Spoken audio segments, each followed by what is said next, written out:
الحمدللہ حامدہ و مصلیہ سوال کرتے ہیں وہ قرآن مجید سورۃ الکہف آیت نمبر 16 کے اندر آتا ہے، یہ کیا مکمل اس کی وضاحت ہے، کیا صیغہ ہے؟ صیغہ جمع مذکر حاضر فعل امر حاضر معروف بار ضربہ یضرب اوا یأوی، اور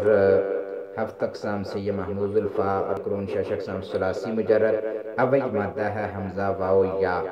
اور اس کا وزن بنتا ہے ففعو، یہ اصل میں اعویو تھا، اعویو۔ اس کی تعلیل اس طرح ہوئی ہے کہ لام کلمہ میں حرف علت مضموم واقع ہوا ہے۔ لام کلمہ میں حرف علت مضموم، اس کا ماقبل جو ہے وہ مکسور، تو اس کے بعد واو ہے، اگر واو اس کے بعد ہو تو اس کی حرکت ماقبل کو دے دی، پھر دو ساکن یا اور واو جمع ہونے کی وجہ سے یا کو گرا دیا، قاعدہ رجوع سے فا کلمہ کے بعد،